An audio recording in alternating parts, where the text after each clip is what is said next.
My name is Julian. I am 42 years old, and what you are about to hear today is not a story about forgiveness, but about how silence can become the deadliest weapon when the people who should protect you decide to turn their backs on you.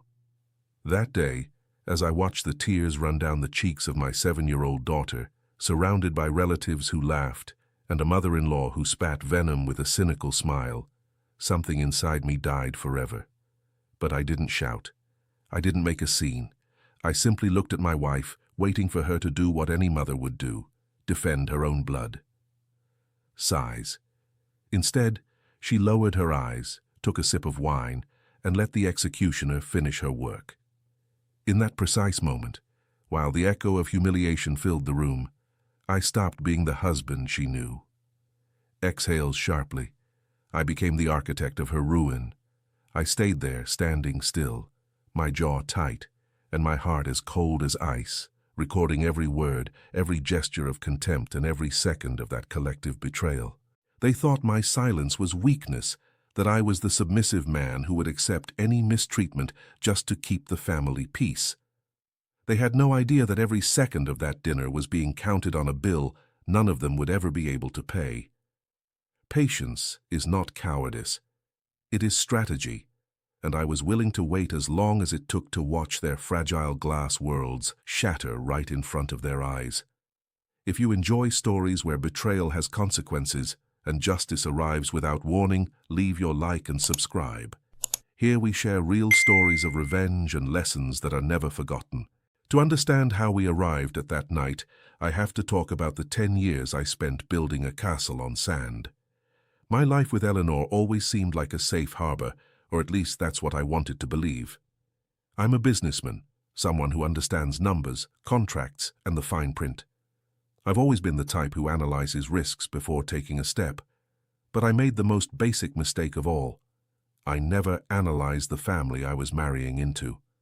Eleanor was a beautiful woman, seemingly devoted, but she had a weakness that over the years became chronic. Her mother, Beatrice. Beatrice is the kind of woman who breathes superiority, a woman who measures people's worth by the thickness of their wallet and the prestige of their last name. From the very first day, I was never enough for her. It didn't matter that I had built my own consulting company from the ground up, or that I gave her daughter a life of comfort she herself had never known. For Beatrice, I was always the intruder who had taken her trophy away. For a decade, I endured passive-aggressive comments at every Sunday dinner.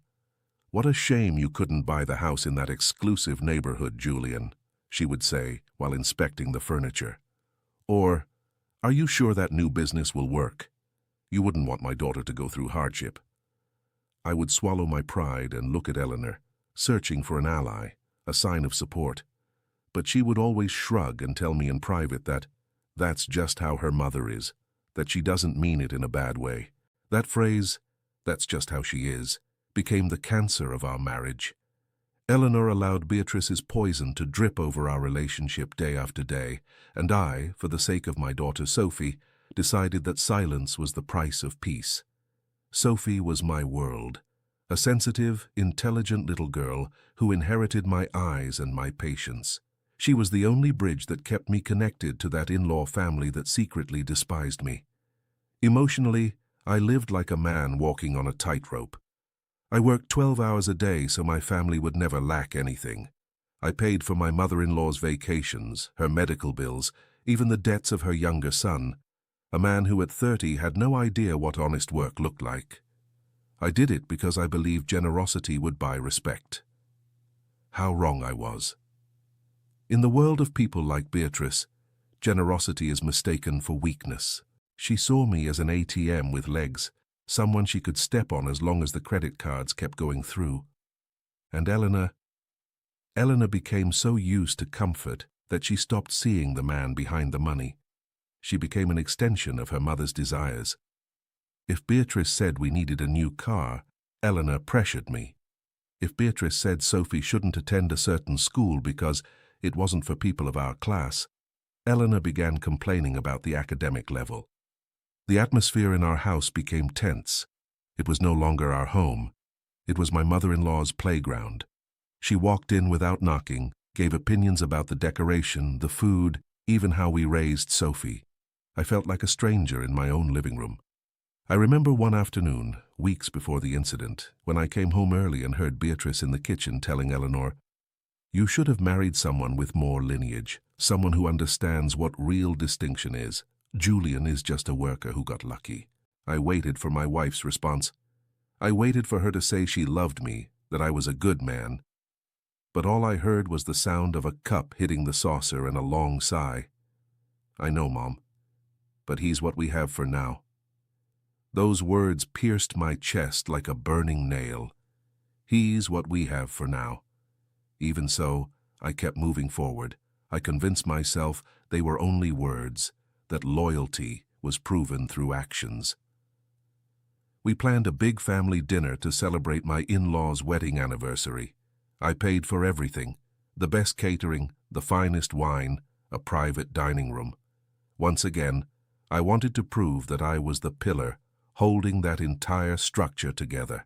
I wanted Sophie to see her family united.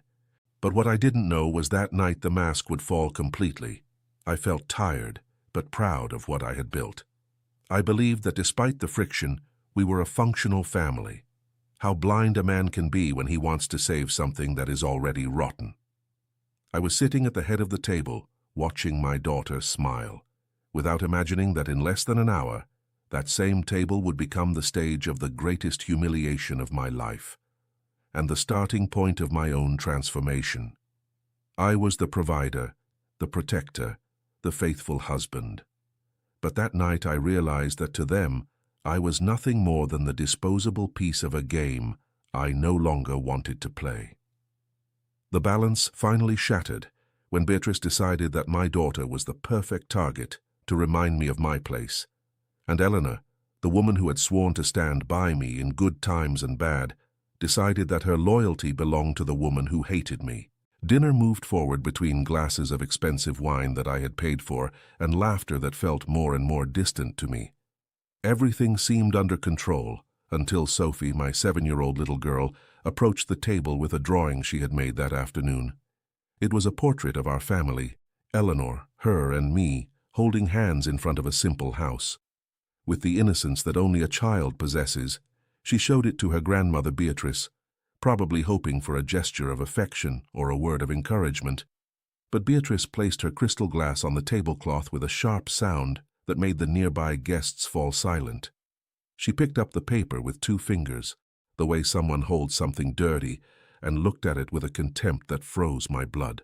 "Sophie, dear, what is this mediocrity?" she said in a voice that cut through the air. "You draw like a lower-class child. Is this what you learned from your father? A tiny house, no garden, no class. You look like beggars." The silence that followed was absolute. I watched my daughter's eyes fill with tears instantly. Her lower lip trembled, and she searched for refuge in her mother's eyes. For a second I stood frozen, processing the gratuitous cruelty of that woman. I waited for Eleanor's reaction. I waited for her to stand up, pick Sophie up in her arms, and tell her mother she had crossed the line. But Eleanor didn't move. She simply stared at her porcelain plate, playing with a piece of meat. "Mom is right, sweetheart," Eleanor finally said, without even looking at her. "You need to try harder. We don't want people thinking you have no aspirations. Go to your room and stop bothering the adults with those silly things." I felt a surge of fury explode in my chest, but it wasn't an explosion. It was a contained fire, cold and devastating. Sophie dropped the drawing, which fell to the floor, and ran out of the room sobbing. None of the people present, not the uncles, not the cousins, and certainly not my wife, made any move to follow her. On the contrary, Beatrice let out a light laugh and commented, "She's so sensitive, just like her father. Julian, you should teach her that sentimentality doesn't pay the bills in this world. Although it seems you haven't learned that lesson either." The humiliation wasn't just directed at me. They had used my daughter as a human shield to wound me, to remind me that despite my financial success, I was still the outsider without lineage. I looked Eleanor directly in the eyes. She returned a look of annoyance, as if I were the one ruining the evening with my attitude. She leaned toward me and whispered in my ear, her tone dripping with poison. "Don't say anything, Julian. Don't ruin my parents' anniversary over the girl's little tantrum. Grow up." In that moment, I saw her with terrifying clarity.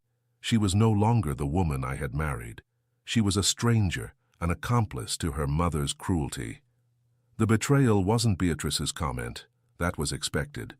The real betrayal was Eleanor's passivity, her complete abandonment of her role as a mother and partner, just to avoid contradicting the matriarch who financed her whims with my own money. I slowly stood up from the table. I didn't slam the chair, I didn't shout, I didn't break anything. I simply bent down, picked up my daughter's crumpled drawing from the floor, and slipped it into the pocket of my jacket. Beatrice looked at me with a mocking, challenging smile. "There goes the great gentleman," she sneered. Eleanor didn't even lift her head. I left the dining room and walked to Sophie's bedroom. I found her crying under the blankets. I sat beside her, gently stroked her hair, and in that silence, I made the hardest decision of my life. Everything I had built for them, the house, the shared bank accounts, the status they loved to flaunt, was going to end. That night, while everyone downstairs kept celebrating with my money, I went down to the office and started reviewing documents. I realized I had been a generous idiot. The car my mother-in-law drove was in my name. The house we lived in was a property I had purchased before the marriage under a solid legal structure that Eleanor had never bothered to understand. The additional credit cards she used during her shopping afternoons with Beatrice depended entirely on my personal accounts. I had fed the wolves that were now trying to devour my daughter. The next day, the atmosphere in the house had an offensive normality.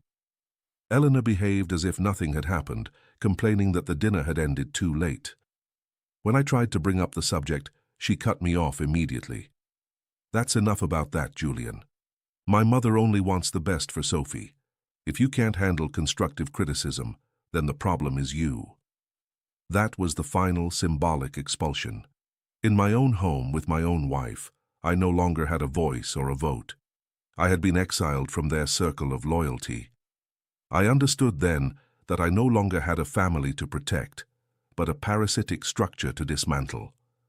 My silent rage turned into a meticulous plan. I wasn't going to fight for crumbs of respect. I was going to reclaim my life, my dignity, and above all my daughter's future, leaving Eleanor and her mother exactly where their lack of character deserved to place them, in absolute emptiness. That very same night, after the echoes of Beatrice's laughter faded, and Eleanor fell asleep with the calm of someone who has no conscience, I stayed awake. I didn't feel pain. I felt a cold clarity, almost mathematical. I took my daughter's crumpled drawing out of my pocket, spread it across the desk in my office, and swore that no one would ever trample on her innocence again. My first step was contacting Mark, an old college friend and one of the fiercest corporate lawyers I know. I called him at 2 a.m. I didn't need to apologize for the hour. He knew that if I was calling, it meant the board had changed. "Mark, I want to dismantle everything," I told him without preamble. I explained the legal situation of my assets. For years, out of a mix of trust and convenience, I had allowed Eleanor full access to my accounts, but my business structure remained protected. We had signed a solid prenuptial agreement that she, in her arrogance and laziness toward legal details, had always considered a meaningless formality, a fatal mistake. Mark listened in silence and then let out a dry laugh. "Julian, you've been a saint for far too long. If you want justice, we'll give it to you. But you have to be made of stone, not one concession, not a single gram of pity." The plan was drawn with the precision of a surgical operation. I wasn't going to ask for a divorce immediately. That would give them time to react, time for Beatrice to hire her own sharks with my money. No. Revenge is a dish served in silence and at room temperature. For the next 3 weeks, I acted like the perfect husband and the submissive son-in-law. I endured 3 more dinners with Beatrice, allowing her to mock my humble origins, while beneath the table, I recorded every one of her confessions about how she used the money I gave her to pay off the gambling debts of her spoiled son.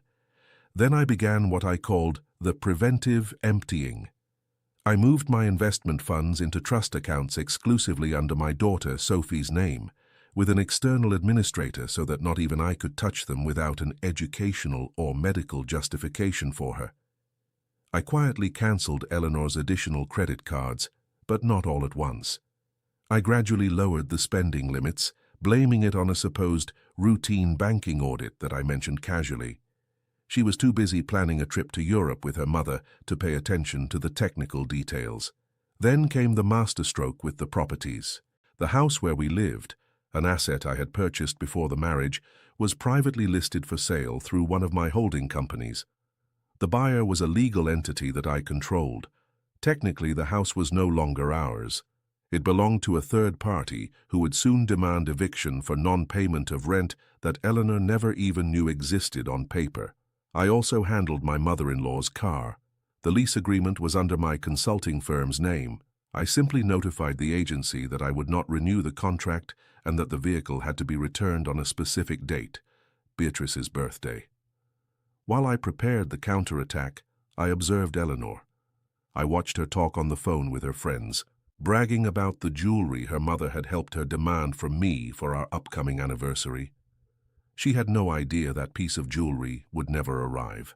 My patience was absolute. Every time I felt a surge of anger when I saw how she ignored Sophie just to attend to her mother's whims, I took a deep breath and reminded myself that time was on my side. I went to my daughter's school and arranged everything for her transfer. She didn't understand why Dad was asking her to pack her favorite toys into a special suitcase for an adventure, but she trusted me. Mark and I finalized the divorce lawsuit with a conduct clause. We presented recordings of the verbal abuse toward the minor and evidence of the diversion of family funds to support my brother-in-law's addictions. The strategy wasn't just to separate from Eleanor. It was to strip her of the moral and financial authority she used to justify her mother's toxicity. I made sure the notification day would be as public as possible. Humiliation is fought with exposure. In the final week of preparation, I felt strangely peaceful. There was no hatred, only rational determination. I had discovered that the love I once felt for Eleanor had completely evaporated the second she allowed her daughter to cry alone in her room. She was no longer my wife. She was simply a variable that had to be removed from the equation so my daughter could grow up in a healthy environment. The trap was ready. The allies were in position. The law was on my side. All that remained was the final trigger, the exact moment when the mirror would shatter and they would be forced to look at their own reflections without the filter of the money I had always provided. Beatrice's 60th birthday was the stage I chose for the final act. There were no screams, no melodramatic scenes, just a cold and precise execution. I personally paid for the party in that exclusive venue she loved to brag about to her high society friends. Everyone was there, her country club friends, my parasitic brothers-in-law, and of course Eleanor, wearing an expensive dress I still hadn't finished paying for. I stayed in a corner, watching as Beatrice paraded around, whispering mockingly that finally Julian had learned how to spend money like a gentleman. The first blow came halfway through dinner. 2 uniformed men entered the hall discreetly and approached the main table. They weren't waiters, they were asset recovery agents. With icy politeness, they informed Beatrice in front of all her friends that the luxury vehicle parked outside, the one she loved to present as a personal gift from her daughter, was being confiscated due to the non-renewal of the corporate lease contract. The silence that took over the table was delicious. Beatrice turned pale, stammering that it must be some mistake, while her friends exchanged glances of barely hidden amusement. Eleanor searched for me with her eyes, frantic, demanding an explanation without saying a word. I simply lifted my glass of wine and offered her a silent toast from across the room. But that was only the appetizer. While Eleanor tried to calm her mother, my lawyer, Mark, entered the hall carrying a leather folder under his arm. He wasn't there to celebrate. He walked straight to Eleanor and, without a word, handed her the official divorce notification and the eviction order for the house.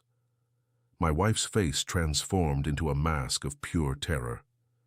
"Julian, what is this?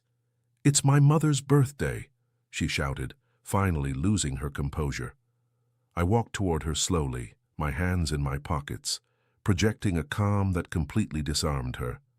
"No, Eleanor," I said in a voice loud enough for the closest guests to hear. "This is the bill for every tear Sophie shed while you looked the other way. It's the price of allowing your mother to humiliate our daughter in front of strangers over a drawing." Beatrice, recovering her venom, tried to intervene. "You're a pathetic nobody, Julian. You can't do this to us. My daughter gave you the best years of her life." I looked at her without blinking. "Your best years, Beatrice, were spent using my money to pay off your son's gambling debts. By the way, Eleanor's credit card accounts were closed today at 8 this morning. And the house doesn't belong to me anymore. The new owner expects the property to be empty by Monday morning." Eleanor began to cry, but it wasn't the cry of a repentant mother. It was the cry of a woman who had just realized the ATM had run out of money. "You can't take Sophie away from me," she sobbed, trying to appeal to a sentiment she herself had already destroyed. I handed her copies of the recordings and the psychological reports Mark had gathered. "Sophie isn't even in the city anymore, Eleanor. She's with my sister in a place where no one will tell her her dreams are mediocrity. The judge already has the evidence of your emotional negligence. If you want to see her, it will be under supervision. And when I decide." The party collapsed within minutes. The guests, the same ones Beatrice valued so much, began leaving like rats abandoning a sinking ship, avoiding eye contact. I saw my mother-in-law sitting in her golden chair, small and defeated, finally realizing that her status was as fake as her so-called lineage. Eleanor grabbed my arm, begging, asking for a chance to talk like adults. I pulled my arm away with complete indifference. "You had 10 years to talk, Eleanor. You had an entire dinner to defend your daughter. You chose wine and your mother's approval. Now enjoy both.